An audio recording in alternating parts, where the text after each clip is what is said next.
হযরত হুদ আলাইহিস সালাম সম্পর্কে আল্লাহ রাব্বুল আলামিন বলেন, হযরতে হুদকে যখন ষড়যন্ত্র হলো কাফির বেঈমানেরা তাকে মেরে ফেলার জন্য যখন সরকারি ষড়যন্ত্রে লিপ্ত হয়ে গেল, হযরতে হুদ সমাজের এই চ্যালেঞ্জের মোকাবেলা করলেন। হযরত হুদ বলেন, ফাকিদুনি জামিআন সুম্মা লা তুনজিরুন ইন্নী তাওয়াক্কালতু আলাল্লাহি রাব্বি ওয়া রাব্বিকুম। তোমরা তোমাদের ষড়যন্ত্র আমার বিরুদ্ধে যত পারো আমার বিরুদ্ধে ষড়যন্ত্র চালাও, এতটুকুন আমার অবকাশ দিও না। আমি এমন আল্লাহর উপরে ভরসা করেছি যার হাতের ভিতরে তোমাদেরও জান আর আমারও জান। যা পারো তাই করো। সরকার সমস্ত শক্তি একত্রিত হয়ে আমার মোকাবেলা করো। একদিকে হুদ আলাইহিস সালাম, আর একদিকে গোটা জাতি। হযরত হুদ ভয় পায় নাই। সুবহানাল্লাহ কোন। ঈমান বিল্লাহ মানুষের কলিজাকে এভাবে শক্ত করে দেয়। কোন আলহামদুলিল্লাহ। এবারে এই বিপদের, কঠিন বিপদের মোকাবেলা করে আমার রাসূল যে প্রমাণ দিয়া গেলেন, আমার রাসূল যে কঠিন বিপদের মোকাবেলা করলেন, ভাইরা আমার, হিজরতের রাতে সওর পাহাড়ের ভিতরে যখন তিনি আশ্রয় নিলেন, হযরতে আবু বকর সাথে ছিলেন। হযরতে আবু বকর রাদিয়াল্লাহু তাআলা আনহু বলেন, হুজুর আপনি দাঁড়ান, এটা তো পাহাড়িয়া গুহা, গুহার ভিতরে সাপ থাকতে পারে, বিচ্ছু থাকতে পারে, আমি আগে ঢুকি, বিপদ যদি হয় আমার উপর থেকে হয়ে যাক। গুহার ভিতরে নেমে গুহা সাফ করলেন। এরপরে হুজুরকে ডাকলেন, হুজুর তাশরীফ নিলেন গুহার ভিতরে। এরপরে হুজুর বললেন, আবু বকর পাহাড়ে হেঁটে হেঁটে 2-3টা পাহাড় পাড়ি দিয়া যাওয়া লাগে সৌর পাহাড়ে। মদিনার সোজা রাস্তা হুজুর ধরেন নাই, মেসফালার পথ দিয়া জাবালে কেদোয়ার উপর দিয়া 3টা পাহাড় পাড়ি দিয়া তারপরে হুজুর গেলেন সৌর পাহাড়ে। গুহার ভিতরে হুজুর তাশরীফ নিলেন। বললেন, আবু বকর তুমি বসো, তোমার উরুর উপরে মাথা রেখে আমি একটু আরাম করি। হযরতে আবু বকর বসলেন, হুজুর তার উরুর উপরে মাথা রেখে ঘুমায় গেলেন। আর এরপরে কাফির বেঈমানেরা তালাশ করতে করতে কাফেররা এসে গেল পায়ের চিহ্ন দেখে দেখে গর্তের কাছে। হযরত আবু বকর ভয়তে কেঁদে ফেললেন, আহারে আর তো উপায় নাই, এবার তো ধরা পড়ে গেছি, এবার নবীজিকে মেরে ফেলে দেবে। নবীর মহব্বতে, নিজের মহব্বতে নয়, নবীর মহব্বতে কাঁদতেছিলেন। হুজুর বলেন, হুজুরের ঘুম ভেঙে গেল। বলো আবু বকর কাঁদো কেন? ছেলের কথা, মেয়ের কথা, বিবির কথা, বাড়ির কথা মনে পড়লো নাকি? হযরত আবু বকর বলেন, ইয়া রাসূলুল্লাহ, আল্লাহর কসম করে বলি, যেদিন ঈমান এনেছি এই কলিজার ভিতরে মা বাপ, স্ত্রী, পুত্র, পরিজন, এমনকি আমার নিজের জীবনের চাইতে আপনারে বেশি ভালোবাসি। তা কাঁদো কেন? কাঁদো কেন? হযরত আবু বকর বলেন, হুজুর ধরা পড়ে গেছি, কাফেররা এসে গেছে গর্তের কাছে, তাকালি আমাদের দেখতে পাবে, আমরা তো মাইনরিটি, ওরা তো মেজরিটি, আমরা তো ধরে মারি ফেলাই, আপনাকে মেরে ফেলে দেবে, এই জন্য কাঁদি। আল্লাহ রাব্বুল আলামিন হুজুর তখন কি দৃঢ়তা, কি অবিচলতা, কি ধৈর্যের পাহাড় সম মনোবৃত্তি তখন দেখালেন। আল্লাহ কোরআন শরীফে চিরকাল যাতে মানুষেরা হেদায়েত নিতে পারে সেজন্য হুজুরের কথা উঠায় দিলেন কোরআনে। আল্লাহ পাক বলেন, ইযহুমা ফিল গার ইয ইয়াকুলু লিসাহিবিহি লা তাহজান ইন্নাল্লাহা মা'ানা। ও বন্ধু, ভয় পেও না, আল্লাহ আমাদের সাথে আছেন। সুবহানাল্লাহ। আল্লাহ আমাদের সাথে আছেন। আমরা মাইনরিটি নই, আমরাই মেজরিটি। আল্লাহ আছে আমার সাথে, ভয় পাওয়ার কোনো কারণ নাই। সুবহানাল্লাহ। আল্লাহ পাক বলেন, فأنزلallahu sakinatahu alayhi wa ayyadahu bijunudin lam tarawha। আমি এদের অন্তরের ভিতরে আমি শান্তি নাজিল করে দিলাম, প্রশান্তি দিয়া দিলাম, আর আমি সাহায্য করলাম, আর এমন সব সৈন্য পাঠায় দিলাম যে সৈন্যগুলি তোমরা দেখতে পাও নাই। সুবহানাল্লাহ ওয়া বিহামদিহি। ভাইরা আমার, রাসূল করিম সাল্লাল্লাহু আলাইহি সাল্লাম এই বিপদের মাঝে, চরম বিপদের মাঝে অবিচলতা, দৃঢ়তা, কঠিন আত্মনির্ভরতা দেখিয়েছেন। এগুলি হলো ঈমানের ৫ম নম্বরের উপকারিতা। আল্লাহর প্রতি ঈমান আনলে এভাবে পাহাড় সম ঈমান মজবুত হয়ে যায়। জেলের পরোয়া করি না, ফাঁসির পরোয়া করি না, শহীদ হওয়ার পরোয়া করি না, মেরে ফেলে দেবে, উড়ায় দেবে, হত্যা করবে, পরোয়া করি না। পরোয়া করি কেবলমাত্র কাকে? জোরে বলেন কারে? এইরকম মুসলমান হাজার হাজার লাখ লাখ দরকার নাই, ৩১৩ জন যথেষ্ট। কয়জন যথেষ্ট? ৩১৩ জন যথেষ্ট। বদরে যারা জান দিয়ে মাল দিয়ে দিনকে প্রতিষ্ঠিত করেছিলেন, এরকম ৩১৩ জনই যথেষ্ট ছিল। আল্লাহর দিনকে কায়েম করার জন্য যদি রক্ত দেওয়া লাগে, তাহলে এই বিশাল জনসমুদ্রকে প্রশ্ন করি, ভয় পাবেন? রক্ত দিতে পারবেন? যদি জেলে যাওয়া লাগে যেতে পারবেন? যদি শহীদ হতে হয় তাও কি পারবেন? এই দৃঢ়তা, এই অবিচলতা, এই ঈমান, এই ধৈর্য শিক্ষা দেয়, এই উপকার করে ঈমান বিল্লাহ। আল্লাহর প্রতি ঈমান আনলে এভাবে পাহাড়ের মতো শক্ত হয়ে যায় কলিজা। কোন আলহামদুলিল্লাহ। আমার বন্ধুগণ, এবার আমি বলবো সর্বশেষ উপকারের কথাটা বলি, মোনাজাত ছেড়ে দেব। কয়টার কথা বলছিলাম? উপকার ৬টা উপকারের কথা বলেছি। অনেকগুলি বৈশিষ্ট্য, অনেকগুলি উপকারের মধ্যে আল্লাহর প্রতি ঈমানের ৬টা উপকারের কথা ৫টা বলা হয়ে গেছে। এবার ৬ষ্ঠ নম্বর এবং শেষ নম্বর, এটা হচ্ছে আল্লাহর প্রতি ঈমান আনলে পরে তার দ্বারা সবচাইতে বেশি ফায়দা পায় সমাজ এবং রাষ্ট্র। কোন আলহামদুলিল্লাহ, কোন আলহামদুলিল্লাহ। আল্লাহর প্রতি ঈমানের দ্বারা নৈতিক সংশোধন হয় এবং রাষ্ট্র আর সমাজ সবচাইতে বেশি উপকৃত হয়। কারণ হলো ঈমানদার ব্যক্তি আল্লাহর প্রতি যে ঈমান এনেছে, তার মনের মধ্যে ধারণা এটা হয়, আমার কোনো কাজ তো গোপন থাকে না। ইন্নাল্লাহা লা ইয়াখফা আলাইহি শাইউন ফিল আরদি ওয়ালা ফিস সামা। আল্লাহর কাছে গোপন বলতে কিছু নাই, আকাশেও নাই, জমিনেও নাই, কোনো কিছু গোপন নাই। সুতরাং আমি যা করি সব আল্লাহ দেখেন এবং শোনেন। এমনকি মানুষ যে কল্পনা করে, সে কল্পনাও আল্লাহ টের পায় না, নাকি? টের পায় কিনা? ওয়াইন তুবদু মিন আনফুসিকুম আও তুখফুহু ইউহাসিবুকুম বিহিল্লাহ। মনের ভিতরে যে কল্পনা করো, আল্লাহ পাক বলেন এ কল্পনারও হিসাব আমি রব্বুল আলামিন তোমার কাছ থেকে নেব।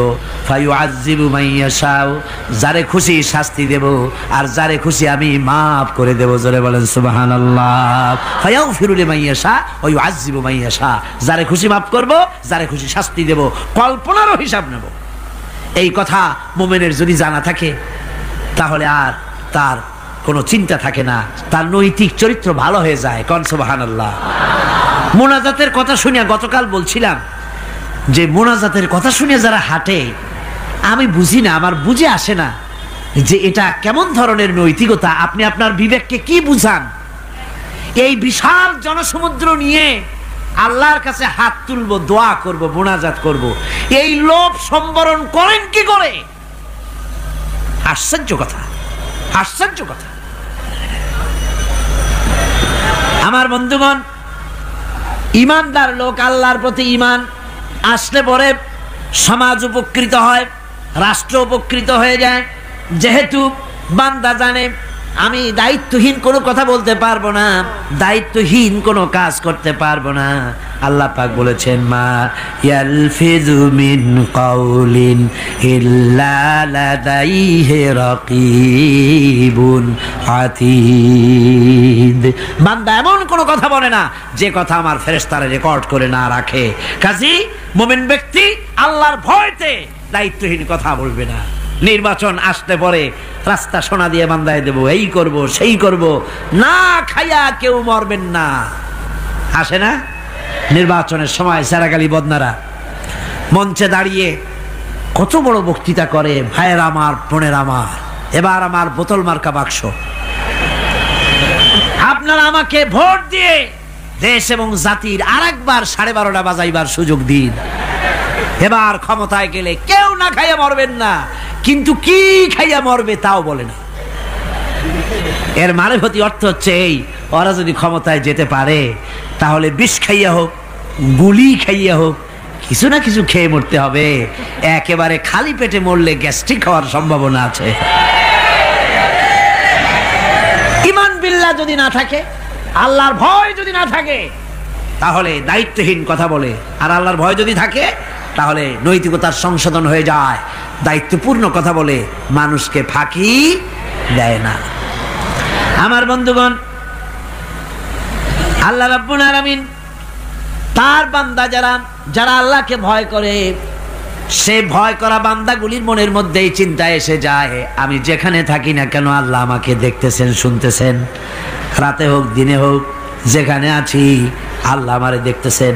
আল্লাহ পাক বলতেছেন, ওয়া হুয়া মাআহুম ইজ ইউবাইতুনা মা লা ইয়ারদা মিনাল কওলি ওয়া কানা আল্লাহু বিমা ইয়ামালুনা মুহিতা। আল্লাহ পাক বলেন, আমি তো আমার বান্দার নিকটে তখনও থাকি যখন সে গোপনে গোপনে রাতের বেলায় আমার মর্জির খেলাফ পরামর্শ করে। আমার মর্জির খেলাফ পরামর্শ করতেছে রাত্রে, আমি তো তখনও কাছে থাকি, ওটা আমি শুনি। ঈমান যদি আসে তাহলে এই সব কাজ থেকে সে বিরত থাকে।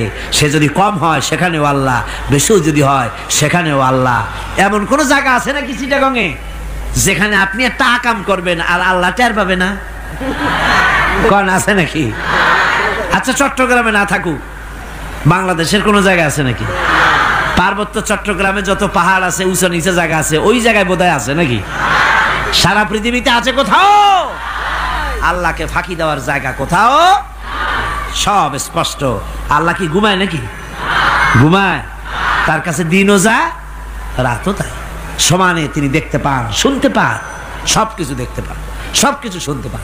তাকে ফাঁকি দেওয়ার কোনো উপায় নাই। এই জন্য ৬ষ্ঠ নম্বরের উপকার যেটা হয় সেটা হলো সমাজ উপকৃত হয় ওই মানুষ দিয়ে যার মধ্যে ঈমান আছে। হযরত ওমর রাদিয়াল্লাহু তাআলা আনহু রাতের আধারে শেষ রাত্রে ঘুরতেছিলেন, দেখেন এক বাড়িতে কথা হচ্ছে, কথাবার্তার আওয়াজ পাওয়া যায়। মনে করলেন কোনো অসুখ বিসুখ নাকি। ঘরে গিয়ে কান পাচ্ছেন দেওয়ালের সাথে, শুনতে পাচ্ছেন ভিতরে বুড়ি মা তার মেয়েকে বলছে, এই মেয়ে ওঠ, উটের দুধ দোয়াই নিয়ে আসছি, এর মধ্যে পানি মিশা, তারপরে সকালে বাজারে নিয়ে যা। মেয়ে বলছে, মা এই কামটা আমি পারবো না। কেন পারবি না? হযরত ওমর ফরমান জারি করেছেন, দুধে পানি মিশাতে নিষেধ করেছে, কাজে এই কাজটা আমি পারবো না। আরে বেটি, আমিরুল মুমিনিন দেখ এখন কোথায় যায়, ঘুমায় আছে। সে কি দেখতেছে নাকি যে পানি মিশাই নাকি মিশাই? মেয়ে বলতেছে, মা আমিরুল মুমিনিনকে ফাঁকি দেওয়া যেতে পারে, তার পুলিশ বাহিনীকে ফাঁকি দেওয়া যেতে পারে, কিন্তু আল্লাহ রাব্বুল আলামিনের চোখকে ফাঁকি দেওয়া যাবে না। হযরত ওমর এই কথা শুনে বাড়ি চলে গেলেন আর নিজের ছেলেকে ডেকে বললেন, ছেলে আমার, অমুক জায়গায় একটা বাড়ি আছে, সেখানে একটা যুবতী মেয়ে আছে, ওই মেয়েটার বিয়ে হয়েছে কিনা শোনো, যদি বিবাহ না হয়ে থাকে তুমি তোমার নিজের বিয়ের প্রস্তাব দাও। আমিরুল মুমিনিন এই মেয়েটা সুন্দরী কেমন, স্বাস্থ্য কেমন কিছুই দেখলেন না, দেখলেন তাকওয়া। কি দেখলেন? আল্লাহর ভয়। আল্লাহর ভয় যখন একটা জাতির মধ্যে আসে, পুলিশ লাগে না, পুলিশের কাজ কমে যায়।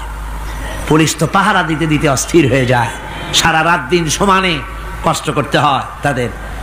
অধ্যাপক মুফিজুর রহমান সাহেব কালকে যে কথাটা বলছিলেন, আসামি পুলিশেরা কত কষ্ট করে জানবাজি করে আসামি ধরে, আর টেলিফোন আসে, হ্যালো কে, চিটাগংয়ের এসপি নাকি? বলে হ্যাঁ। কারে ধরছো? ধরছি তো বল্টু মিয়ারে। ছাড়ো মিয়া, বল্টু আমার দলের লোক, তা তুমি ঠিক পাও নাই, তোমার নাক টাইট দিয়ে দেবে। বল্টুরিও ছাড়ো আর তার বন্দুকও ছাড়ো, ঠিক কিনা আমার ভাইয়েরা? সুতরাং ঈমান যদি এসে যায় জাতির মধ্যে, পুলিশের দরকার হবে না, পুলিশ দরকার হবে কিন্তু তাদের ডিউটি কমে যাবে। আসামিরা অন্যায় কাজ কম করবে। রাসূলুল্লাহ যখন প্রেসিডেন্ট হয়েছিলেন, একজন মহিলা জিনা করেছিল, হাদিস শরীফে এসেছে ওই মেয়ে লোকটাকে জিনা করতে কেউ দেখে নাই। জিনা করার পর তার মধ্যে অনুভূতি জাগলো, এমন পাপ করেছি, এখন তো আমার জাহান্নাম ছাড়া উপায় নাই। মেয়ে লোকটি রাসূলুল্লাহর কাছে এসে গেলেন, এসে বললেন, হুজুর আমি তো জিনা করেছি, আমারে শাস্তি দেন। হুজুর মুখ ডান দিকে ফিরালেন, মেয়ে লোকটা ডান দিকে এলো, বলল জিনা করেছি শাস্তি দেন। হুজুর বাম দিকে ফিরলেন, মেয়ে লোকটা বাম দিকে এসে বলল জিনা করেছি শাস্তি দেন। মেয়ে লোকটা কিন্তু জানে জিনার শাস্তি সহজ ব্যাপার নাই, পাথর মেরে উড়িয়ে দেওয়া, মৃত্যুদণ্ড জানা আছে তার। এরপরে মেয়ে লোকটা চিন্তা করেছে দুনিয়ায় পাথর খেয়ে মরবো, কিন্তু তবুও জাহান্নামের কঠিন আগুন সহ্য করতে পারবো না।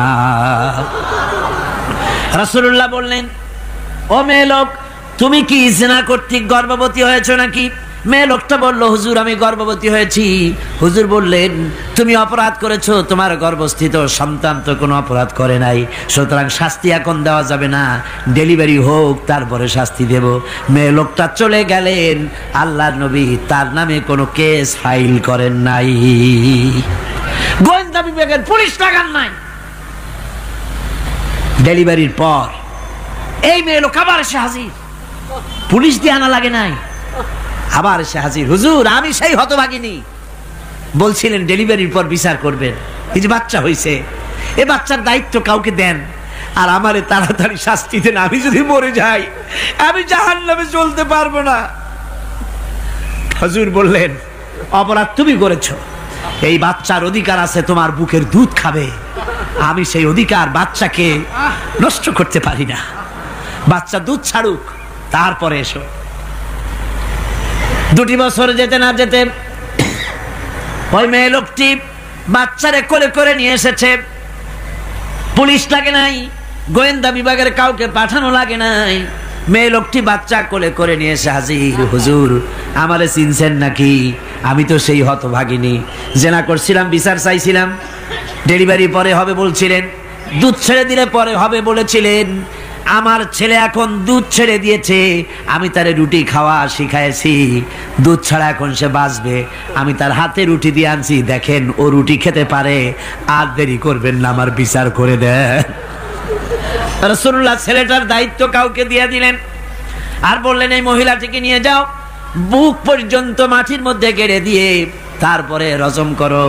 মেয়ে লোকটিকে বুক পর্যন্ত গেড়ে দেওয়া হলো, চতুর্দিক থেকে পাথর মারা হচ্ছিল, পাথরে দেখে শরীরে রক্ত ছিটে এক সাহাবীর গায়ে লাগলো, সাহাবী তারে গালি দিয়েছিলেন, হুজুর শুনে বললেন, সাহাবী গালি দিও না, এ মেয়ে লোকের তওবা আল্লাহর কাছে এত কবুল হয়ে গেছে, যদি এই তওবাকে ভাগ করে দেওয়া হয় গোটা মদিনাবাসীর নাজাতের জন্য তা যথেষ্ট হয়ে যাবে।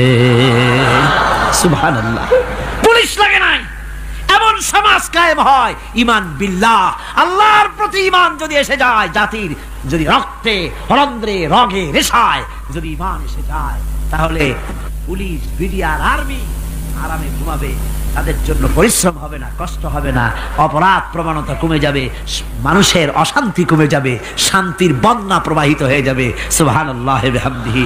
এই জন্য রাসূলুল্লাহ বলেছিলেন, খায়রুল কুরুনে কারনি, সর্বশ্রেষ্ঠ যুগ কার যুগ? জোরে বলেন না, সর্বশ্রেষ্ঠ যুগ কার যুগ? রাসূলুল্লাহর যুগ। জোরে কোন কার যুগ? রাসূলুল্লাহর যুগ।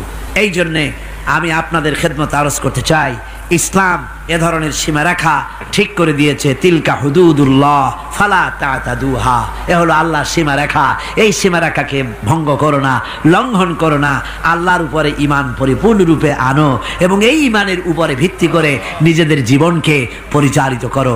এই ঈমান যদি জাতির ভিতরে এসে যায়, তাহলে বৈষয়িক জীবনে, দুনিয়ার জীবনে সত্যিকারের যদি শান্তি পেতে চাই, আল্লাহর উপরে ঈমান আনতে হবে। ইহকাল পরকালে যদি নাজাত পেতে চাই, আল্লাহর উপরে ঈমান আনতে হবে। আর আমরা আমাদের চিন্তা ভাবনায়, ওঠায় বসায়, চলায় ফেরায়, সর্বত্র আল্লাহর উপরে পরিপূর্ণ মাত্রায় ঈমানটা যদি এসে যায়, তাহলেই শান্তি, তাহলেই মুক্তি, গোটা সমাজ শান্তি পাবে, আমরা দুনিয়ায় আরাম পাবো, কিয়ামতে জাহান্নাম থেকে মুক্তি পাবো। জোরে কোন আমিন, আরো জোরে কোন আমিন।